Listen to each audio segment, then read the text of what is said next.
आज 1857 की क्रांति ये अपन ने पढ़ा। अब 1857 की क्रांति की अपन कुछ असफलता के कारण, असफल क्यों हुई, अपन 1857 की क्रांति की असफलता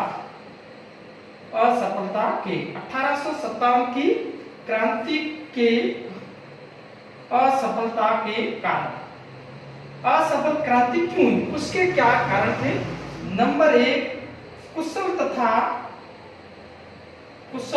तथा योग्य नेतृत्व का अभाव।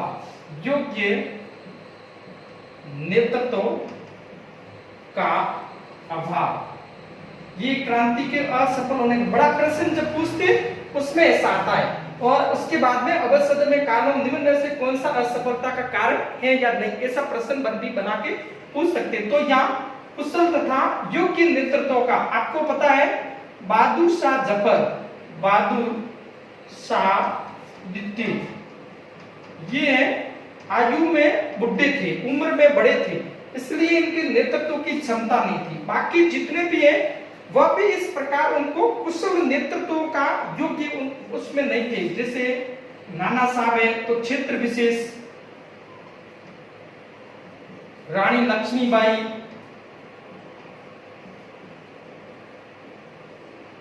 तो इन्होंने अपने क्षेत्र का नेतृत्व किया। और यहाँ पर ये जो नेतृत्व करने मुख्य रूप से ये इनके बुढ़े थे और नेतृत्व का अभाव था, तो ये इस कारण से क्रांति असफल। अब दूसरा है क्रांति का समय से पूर्व शुरू हो जाना। क्रांति का समय से पूर्व शुरू हो जाना, क्रांति का समय से पूर्व शुरू हो जाना, यह भी असफलता का कारण है। क्रांति कब शुरू करने निश्चित की गई थी, 31 मई 1857 इस दिन ये दिन तय की गई थी, इस दिन क्रांति को शुरू करेंगे। परंतु क्रांति वह 10 मई 1857 को शुरू हो गई। और शुरू होने के बाद में जैसे क्रांति सबसे पहले कहां से शुरू होती है, मेरठ से शुरू होती है। उसके बाद में 12 मई को दिल्ली पहुंच जाते हैं। उसके बाद में क्रांति वह अलग अलग समय में अलग अलग जगह होती है, जिसके कारण अंग्रेज उस क्रांति को अलग अलग क्या कर देते, दबा देते, और उस कारण से क्रांति वह असफल। और इसमें जैसे एक इतिहासकार है मेलिसन क्या कहता है, मेलिसन इतिहासकार इसके संबंध में कहता है कि अगर क्रांति निश्चित समय पर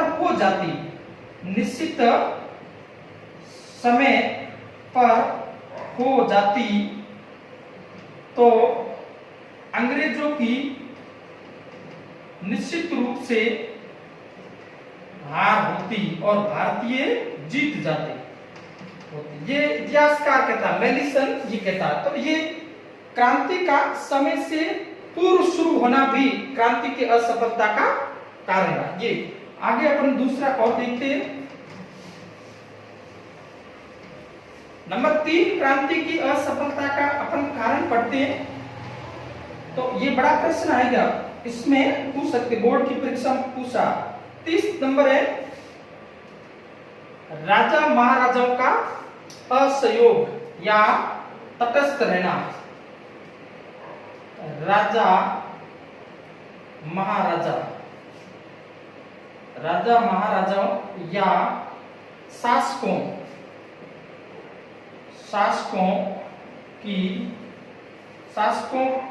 का अंग्रेजों को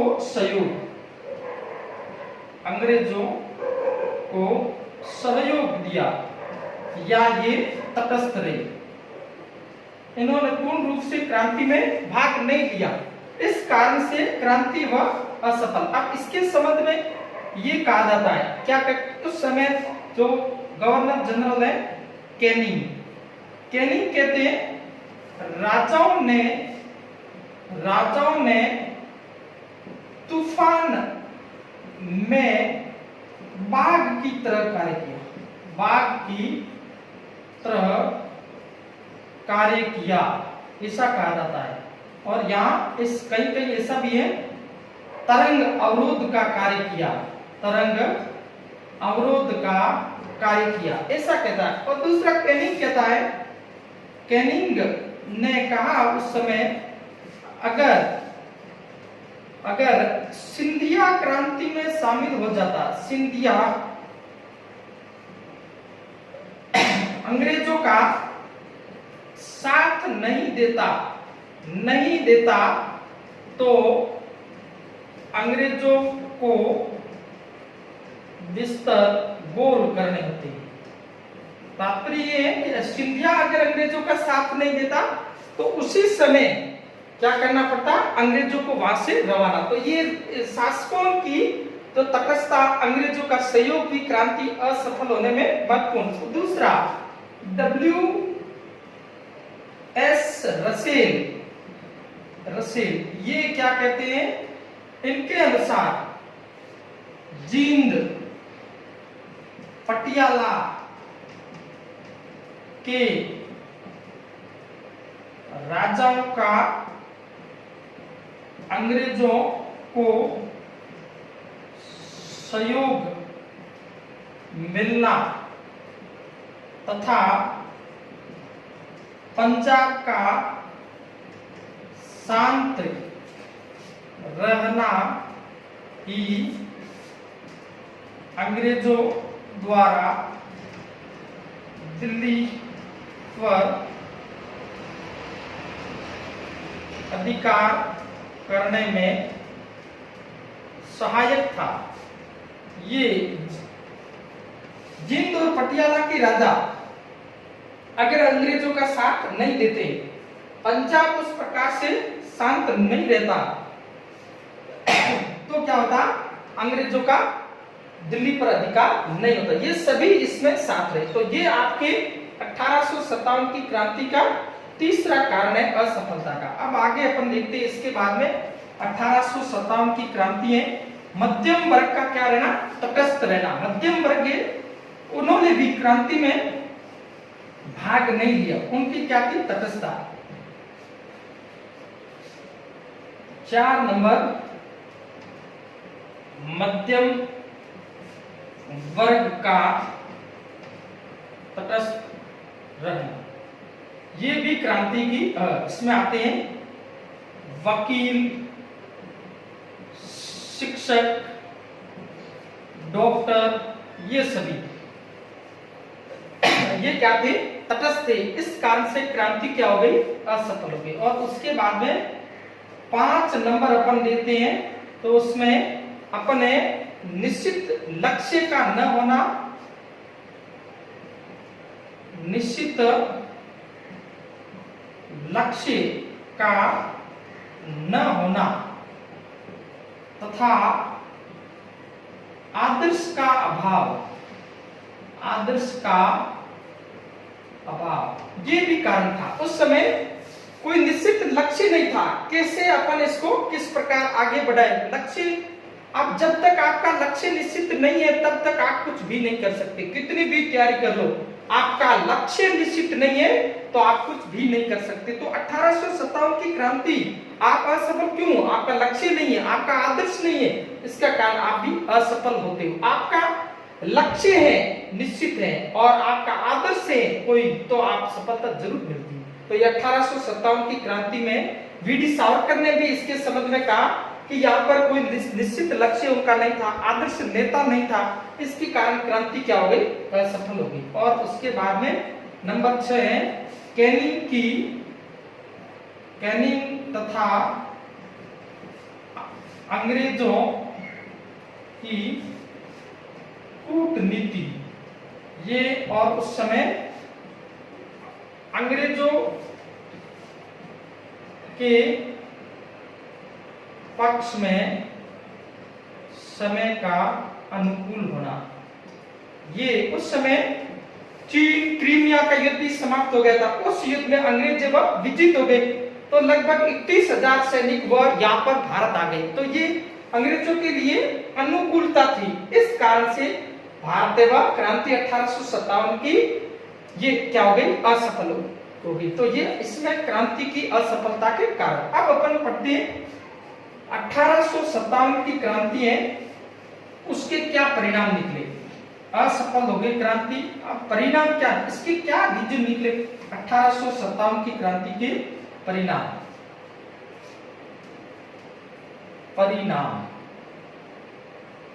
एक नंबर, ईस्ट इंडिया कंपनी का शासन समाप्त। ईस्ट इंडिया कंपनी का शासन समाप्त हो गया। ईस्ट इंडिया कंपनी का शासन है वह क्या हो गया, समाप्त हो गया। 1 नवंबर 1858 महारानी विक्टोरिया के घोषणा पत्र में ब्रिटिश ईस्ट इंडिया कंपनी का शासन समाप्त करके पत्र में ईस्ट इंडिया कंपनी का शासन समाप्त करके ब्रिटिश क्राउन के अधीन कर दिया। ब्रिटिश क्राउन के अधीन कर दिया। ये ब्रिटिश क्राउन के अधीन। आप प्रश्न आपको पूछ सकते हैं किस अधिनियम का, 1858 के अधिनियम के तहत ईस्ट इंडिया कंपनी का शासन है वह समाप्त कर दिया, ब्रिटिश सम्राट या क्राउन के अधीन कर दिया।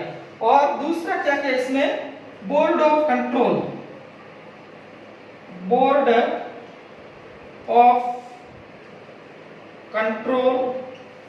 तथा बोर्ड ऑफ डायरेक्टर्स को समाप्त कर दिया। ये भी प्रश्न पूछ सकते हैं आपको ऑब्जेक्टिव टाइप में, कब बोर्ड ऑफ कंट्रोल तथा बोर्ड ऑफ डायरेक्टर्स को कब समाप्त किया। 1858 की महारानी विक्टोरिया के घोषणा पत्र, तो 1858 का अधिनियम था, उसके अंतर्गत आप क्या किया, 15 सदस्यीय भारत काउंसिल का निर्माण किया गया। भारत काउंसिल का निर्माण किया गया, ये इसमें। और उसके बाद में इसमें क्या किया गया, गवर्नर जनरल के पद को समाप्त कर नया पद है समाप्त कर वायसराय पद बनाया गया। वायसराय पद बनाया। अब गवर्नर जनरल को क्या कहने लगे, वायसराय। तो भारत के प्रथम वायसराय कौन थे, प्रथम है कैनिंग, ये ध्यान रखना। और भारत के अंतिम, यहाँ पर अंतिम जो उस समय गवर्नर है वह कौन थे, गवर्नर जनरल, ये उस समय कैनिंग। और अब इससे पहले प्रथम अगर अपन देखते हैं, प्रथम गवर्नर जनरल, भारत के प्रथम गवर्नर जनरल वह लॉर्ड विलियम बेंटिंक, ये ध्यान रखना। और बंगाल के प्रथम गवर्नर जनरल वारेन हेस्टिंग्स। ये तो इसमें आपके ईस्ट इंडिया कंपनी का प्रश्न पूछ सकते को कौन से 58 में बोर्ड ऑफ कंट्रोल और बोर्ड ऑफ डायरेक्टर को कब समाप्त किया। इसमें 15 सदस्यीय काउंसिल, कितने सदस्यों की भारत काउंसिल का निर्माण किया गया, 15 सदस्यीय। गवर्नर जनरल के पद का नाम गवर्नर जनरल समाप्त करके वायसराय कब बनाया, इसके अंतर्गत बनाया, ये आपको ध्यान रखना। अब अपन दूसरा इसमें देखते हैं, सेना का पुनर्गठन किया गया। सेना का पुनर्गठन किया गया, तो यूरोपीय सैनिकों की संख्या बढ़ा दी। इसमें क्या किया गया, सेना का पुनर्गठन किया। और सेना का सैन्य पुनर्गठन, परिणाम सैन्य पुनर्गठन ये किया गया। सैन्य पुनर्गठन, सेना का पुनर्गठन किया गया और यूरोपीय सैनिकों की संख्या बढ़ा दी। यूरोपीय सैनिकों की संख्या को बढ़ा दिया गया ये। और उसके बाद में 1861 में पील आयोग का गठन किया, पील आयोग का गठन किया गया सेना के पुनर्गठन को लेकर। पील आयोग है उसका गठन, तो सैन्य पुनर्गठन है वह इसके अंतर्गत किया गया।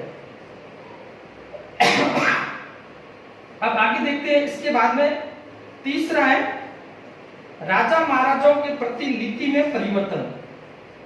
राजा महाराजा के प्रति नीति में परिवर्तन आया। यहाँ पर है राजा महाराजा, उनके प्रति भी नीति में परिवर्तन आया। उनकी जितने भी जो क्षेत्र थे वहां के उनको वापस सौंप दिए गए, उनके जो जितनी पदवियां थी वह वापस देना शुरू कर दिया। तो ये आपके इसमें, और उसके बाद में परिणाम ये निकला राष्ट्रीय आंदोलन, राष्ट्रीय आंदोलन को गति मिलना। ये इसमें जितने भी इसमें भाग लिया, जैसे नाना साहब, बहादुर शाह जफर, तात्या टोपे, उसके बाद में जो कुंवर सिंह है, इन सबने इस प्रकार से लोगों को आगे बढ़ने के लिए प्रेरित किया, और जिसकी बदौलत है राष्ट्रीय आंदोलन की वह शुरुआत हो जाती। तो ये आपके 1857 की क्रांति है, उसके परिणामों के बारे में। अब आगे अपन पढ़ते हैं 1857 का जो रिवोल्ट है उसका स्वरूप कैसा। आरएस की मुख्य परीक्षा में ऐसा प्रश्न पूछा गया, आरएस 2013 1857 की क्रांति के स्वरूप। ये विस्तृत इसलिए पढ़ते हैं कि यहाँ से प्रश्न जो मैथ परीक्षा में आता है, बाकी अभी यहाँ से शॉर्ट प्रश्न भी आएंगे स्वरूप के बारे में, कौन से इतिहासकार ने क्या कहा ऐसा। तो 1857 की क्रांति है, उसमें अलग अलग इतिहासकार है वह इसको अलग अलग बताते हैं। यूरोपीय इतिहासकार अधिकतर इसको सैनिक विद्रोह बताते हैं, बाकी कुछ इतिहासकार इसको किसान विद्रोह, जन विद्रोह बताते हैं, कुछ इतिहासकार इसको राष्ट्रीय विद्रोह बताते हैं, कुछ इतिहासकार इसको धर्मांतों का ईसाइयों के विरुद्ध संघर्ष बताते हैं, कुछ इतिहासकार इसको हिंदू मुस्लिम षड्यंत्र बताते हैं। तो ऐसा 1857 की जो क्रांति है उसके संबंध में बताएंगे। तो वास्तविक रूप से कौन कौन से इतिहासकार ने इसके संबंध में क्या कहा, ऐसा प्रश्न आपको पूछ लेंगे कि निम्न में से कौन से इतिहासकार ने ये कथन किसका है। तो ऐसा आपको 1857 के संबंध में ये किसने कहा। तो नंबर 1 अपन देखते हैं, सबसे पहले किसने कहा ये 1857 की क्रांति है वह एक सैनिक विद्रोह है। ये ऐसा किसने कहा 1857 का, द रिवोल्ट ऑफ 1857, इसको है वह सैनिक विद्रोह किसने कहा। इसके संबंध में अपन देखते हैं तो सैनिक विद्रोह करने वाले इसमें प्रमुख रूप से सीले तथा लॉरेंस थे। कौन थे? सीले तथा लॉरेंस। इन्होंने क्या कहा 1857 के विद्रोह को सैनिक विद्रोह का। उसके बाद में ये भी इनको क्या बताता है, ये भी क्या बताता है, सैनिक विद्रोह बताता है। और उसके बाद में भारत के कुछ व्यक्ति है वो Durga Das Bandyopadhyay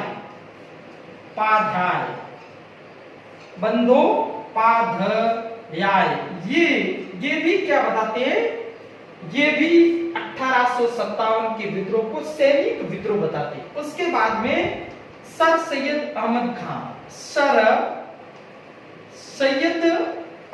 Khan the causes of 1857 इस प्रकार की पुस्तक लिखते हैं, और ये पुस्तक 1862 में लिखते हैं। और अहमद खान उसमें ये इसको क्या बताते हैं, सैनिक विद्रोह बताते हैं। ये सैनिक विद्रोह बताते। अब दूसरा है हिंदू मुस्लिम षड्यंत्र। ये हिंदू मुस्लिम षड्यंत्र है। ऐसा कौन बताते हैं, षड्यंत्र। 1857 की क्रांति के समय हिंदू मुस्लिम षड्यंत्र बनाते हैं आउट्रम व टेलर। कौन बताता है, आउट्रम व टेलर के द्वारा बताया जाता है। आउटकम रिपोर्ट के आधार पर एक अवधि का विलय किया गया। तो ये इसको और इसका समर्थन है कूपलैंड तथा मॉरिसन करते हैं। कूपलैंड तथा मॉरिसन ये इसका क्या करते हैं, समर्थन करते हैं कि ये वास्तव में हिंदू मुस्लिम षड्यंत्र था, ऐसा कहते। अब उसके बाद में 3 नंबर अपन देखते हैं, धर्मांधों का ईसाइयों के विरुद्ध संघर्ष। क्या है? धर्मांधों का ईसाइयों के विरुद्ध संघर्ष। ईसाइयों के विरुद्ध संघर्ष।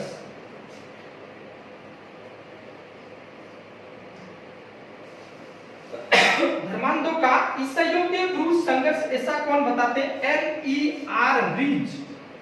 N.E.R. रीज ये ऐसा बताते हैं। नंबर 4 देखते हैं अपन, सभ्यता और बर्बरता में संघर्ष। सभ्यता और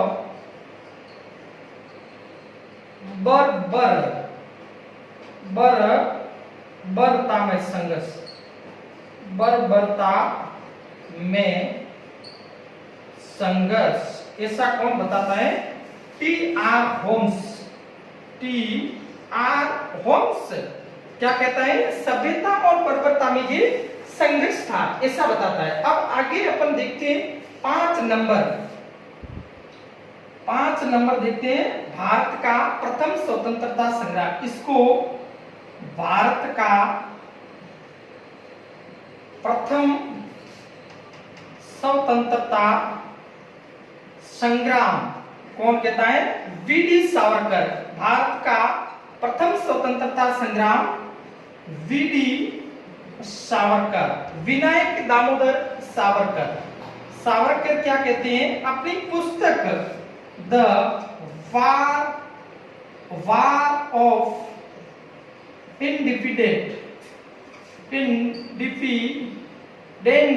इस पुस्तक में ये वी.डी. सावरकर द वार, इसको भारत का प्रथम स्वतंत्रता संग्राम बताते हैं। तो इसके आप स्क्रीनशॉट भी ले सकते हैं। प्रश्न आपको कैसे बताएंगे कि ये हिंदू मुस्लिम संघर्ष था, इसमें आपका नाम आ जाएगा। कौन किसने बताया? आउटक्रम व टेलर ने बताया। प्रमुख रूप से धर्मांधों का ईसाइयों के विरुद्ध संघर्ष था, ये किसने कहा? 1857 की क्रांति के संबंध में N.E.R. रीज ने कहा। अब इसमें आगे अपन देखते हैं तो कुछ इतिहासकार और भी कथन है, उसके बारे में देखते हैं। ये हो गए 5 कथनों के बारे में प्रमुख रूप से। अब आगे अपन देखते हैं 1857 की क्रांति है, उसमें एक है केई।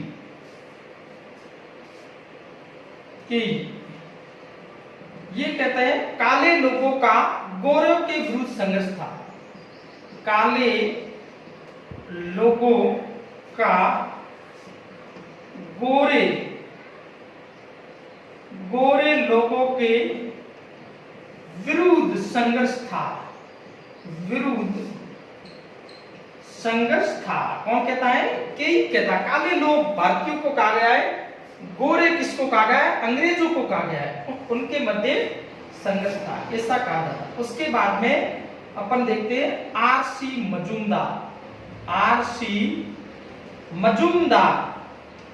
मजूमदार, इनकी पुस्तक है द सिपोय म्यूटिनी एंड 1857। पुस्तक का नाम क्या है? The sepoy mutiny and 1857। इसमें ये कहते हैं यह तथाकथित न राष्ट्रीय विद्रोह था, न राष्ट्रीय विद्रोह, न प्रथम स्वतंत्रता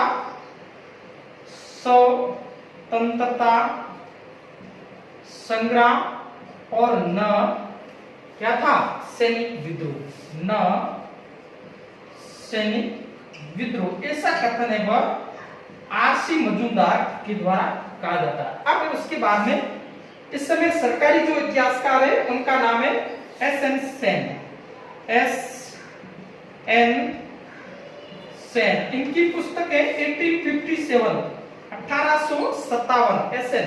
ये धर्म के रूप में शुरू हुआ युद्ध, धर्म के रूप में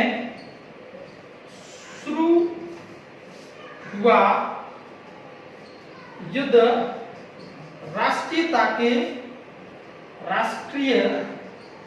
के रूप में खत्म हुआ, ऐसा कौन कहते हैं?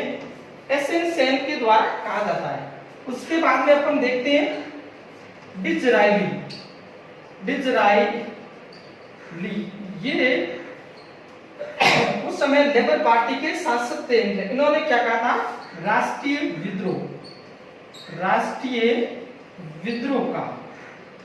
और अशोक मेहता भी क्या कहते हैं? राष्ट्रीय विद्रोह। अशोक मेहता, पुस्तक का नाम है ग्रेट रिबेलियन इनकी पुस्तक है। और उसमें ये क्या कहते हैं? ये भी राष्ट्रीय विद्रोह कहते हैं।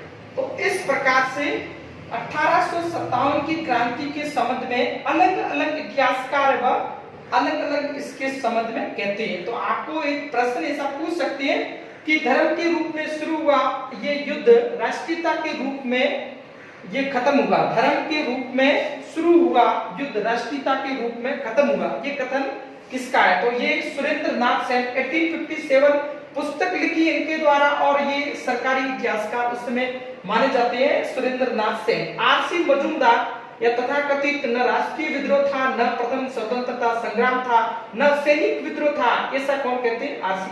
बड़ा प्रश्न पूछ सकते, कथन की व्याख्या कीजिए। ऐसा काले लोगों का गोरे लोगों के विरुद्ध संघर्ष था, कौन कहता है? केइकर। तो ये 1857 की क्रांति के संबंध में अलग अलग जो इतिहासकार हैं उनको अलग अलग कहा। ये 1857 की क्रांति के स्वरूप के बारे में। अब इसके बाद में कल अपने आगे दूसरा टॉपिक लेंगे राजस्थान के संदर्भ में। आपने अगर इस चैनल को सब्सक्राइब नहीं किया, सब्सक्राइब करें, लाइक करें और आप कमेंट्स में लिखिए आपको कुछ समझ में दिक्कत नहीं तो आप पूरा वीडियो देखिए। फेसबुक, व्हाट्सएप छोड़ दीजिए, आनंद के साथ पढ़ाई कीजिए और आपका लक्ष्य वह प्राप्त होगा। आपने लक्ष्य निश्चित नहीं किया है, आपका आदर्श नहीं है, 1857 जैसी क्रांति भी असफल हो जाती है, आप और हम तो है क्या। तो आपको एक निश्चित लक्ष्य और उस लक्ष्य को पाने के लिए आप विभिन्न माध्यम के द्वारा आप पुस्तकों को मित्र बनाइए, YouTube के चैनल पर सर्च कीजिए, उसके बाद उसमें देखिए, फेसबुक, व्हाट्सएप इसको बहुत कम कर दीजिए। आपकी सफलता वह आपके नजदीक है। तो इस प्रकार है, अगर आपने चैनल को सब्सक्राइब नहीं किया है तो तुरंत कीजिए। आगे इसके बाद में हर रोज एक वीडियो अपलोड होगा, हर रोज आप पढ़ने में आनंद आएगा। इसके बारे में कल देखिए।